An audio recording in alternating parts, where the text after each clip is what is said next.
নমস্কার বন্ধুরা, তৃপ্ত আহারে আপনাদের সবাইকে স্বাগত জানাই। আমি অনুসুয়া। আজ একটা অসম্ভব সুন্দর কাতলা মাছের রেসিপি নিয়ে আপনাদের কাছে হাজির হয়ে গেছি, তাই পুরো ভিডিওটা দেখার অনুরোধ রইল। এই রেসিপিটা হলো চিলি ফিশ। কাতলা মাছ দিয়ে কাতলা মাছের চিলি ফিশ যে কতটা সুন্দর হয় সেটাই আজ আপনাদের সাথে শেয়ার করব, তাই অনুরোধ রইল আপনারা পুরো ভিডিওটা দেখুন। তো চলুন ভিডিওটা শুরু করা যাক। আমি 3 পিস মাছ নিয়ে নিয়েছি 8 কেজি ওজনের কাতলা মাছ থেকে। এর পুরোটা দেখুন এইরকম। এটাকে আমি ছোট ছোট করে কেটে নিচ্ছি।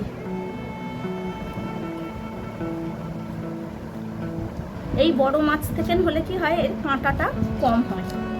দেখুন এইরকমভাবে আমি পিস করে নিচ্ছি।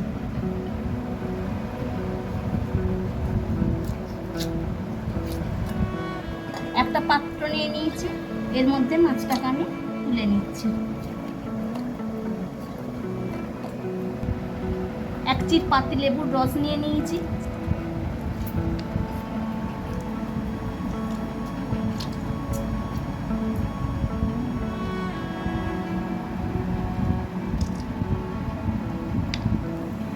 দিয়ে দিলাম হাফ টিস্পুন গোলমরিচ গুঁড়ো।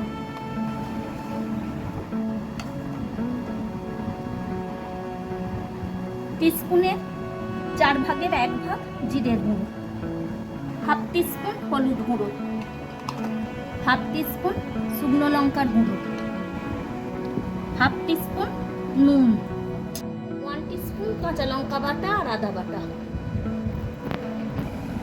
দিয়ে দিলাম 2 টেবিল চামচ কর্নফ্লাওয়ার। একটা ডিম নিয়ে নিয়েছি।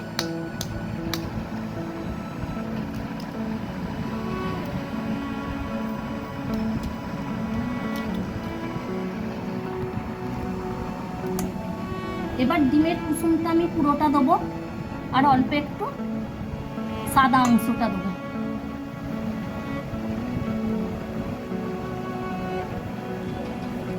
সবটাকে খুব ভালো করে মেখে নেব।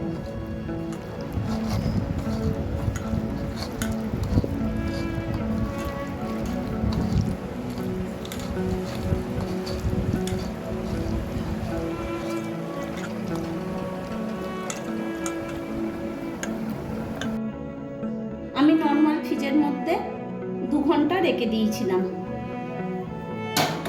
গ্যাসটা অন করে দিলাম। একটা কড়াই বসিয়ে দিলাম। দিয়ে দিলাম রিফাইন অয়েল।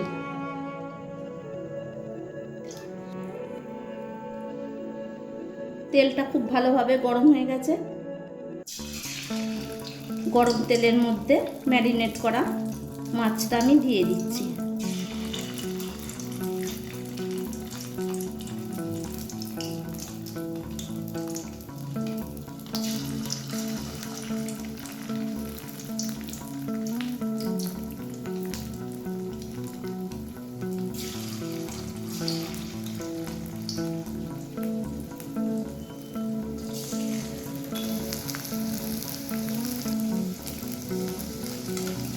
ম্যারিনেট করা মাছটার একটা পিঠ খুব ভালোভাবে ভাজা হয়ে গেছে।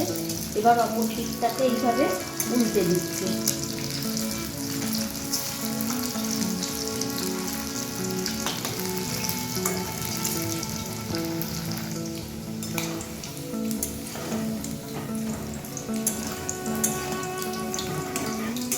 খুব ভালোভাবে ভেজে নেওয়া হয়ে গেছে। এবার এগুলোকে তুলে নেব। আপনাদের হাতে যদি সময় কম থাকে তাহলে অন্তত আধ ঘন্টাও ম্যারিনেট করে এইভাবে রেখে দিতে পারেন, এতে কোটিংটা খুব সুন্দর হবে।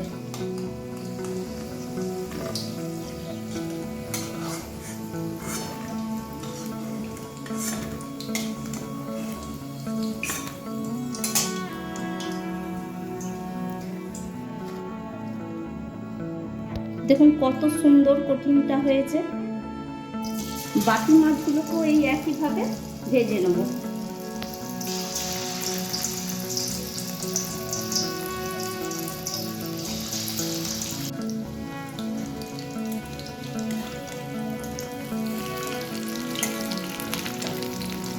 এরও একটা পিঠ ভাজা হয়ে গেছে, এগুলোকেও আমি উল্টে দিচ্ছি।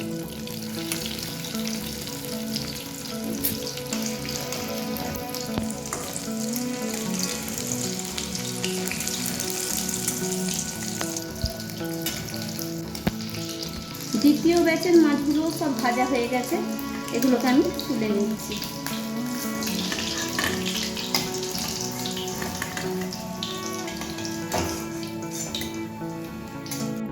তেলটা অল্প রেখে সবটা ঢেলে রেখেছি। এর মধ্যে 1 টেবিল চামচ আমি রসুন কুচো দিয়ে দিলাম। এখানে আমি এইভাবে একটা ক্যাপসিকামকে কেটে নিয়েছি আর পেঁয়াজকেও কেটে নিয়েছি। রসুনটাকে একটু নেড়ে দিলাম, এর মধ্যে দিয়ে দিলাম পেঁয়াজটা,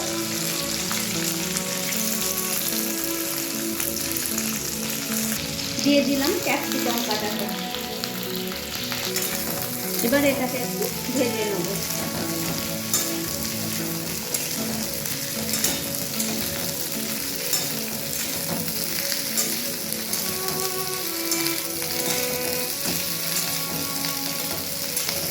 এখানে আমি 2 টেবিল চামচ কর্নফ্লাওয়ার নিয়ে নিয়েছি। এবার অল্প জল দিয়ে এটাকে গুলে নেব।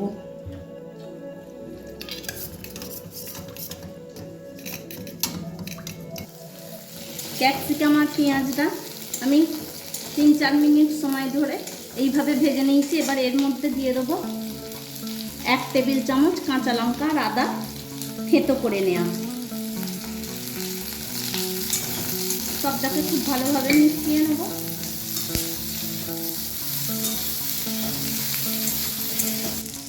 আমি লাল কাঁচা লঙ্কাকে এইভাবে চিড়ে নিয়েছি, দিয়ে দিলাম।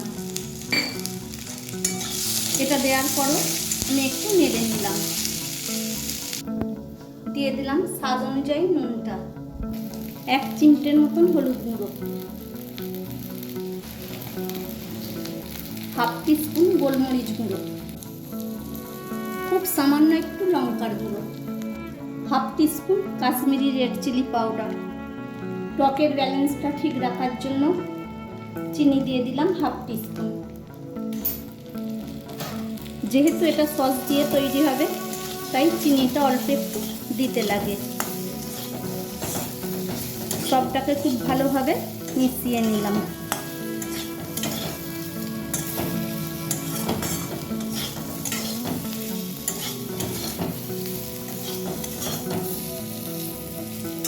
এই সময় গ্যাসের ফ্লেমটাকে লো রেখে দিয়েছি। দিয়ে দিলাম 1 টেবিল চামচ সয়া সস, 2 টেবিল চামচের মতন tomato sauce, chilli sauce 1 table চামচ,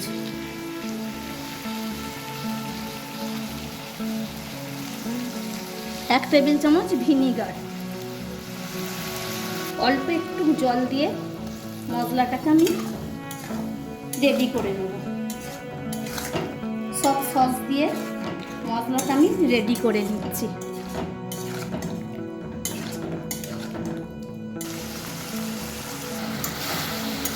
সসগুলো দিয়ে খুব ভালোভাবে পেঁয়াজের সাথে আমি মশলাটা রেডি করে নিয়েছি। এবার এর মধ্যে অল্প একটু জল দিয়ে দিলাম।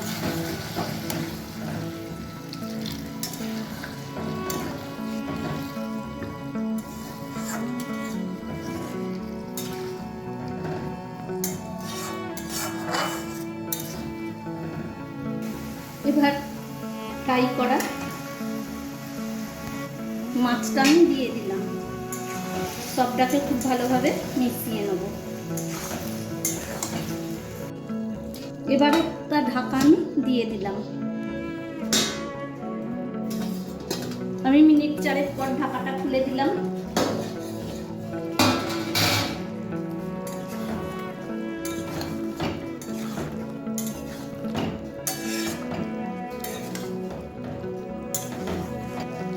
এবার গুলে রাখা কর্নফ্লাওয়ারটা দিয়ে দিলাম।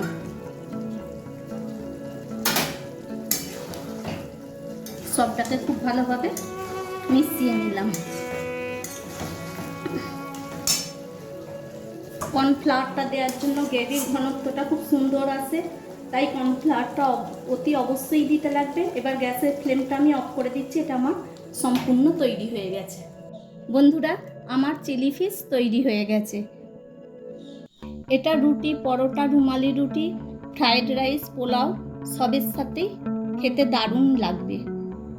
তাই এই অসম্ভব সুন্দর রেসিপিটা অতি অবশ্যই আপনারা একবার ট্রাই করবেন। তো কেমন লেগেছে আমায় অবশ্যই কমেন্ট করে জানাবেন। যদি ভালো লেগে থাকে প্লিজ বন্ধুরা আপনারা আমার চ্যানেলটা সাবস্ক্রাইব করে দেবেন আর ভিডিওটাকে বেশি বেশি করে শেয়ার ও লাইক করে দেবেন। খুব শীঘ্রই পরের ভিডিও নিয়ে আপনাদের কাছে হাজির হয়ে যাব। Thank you.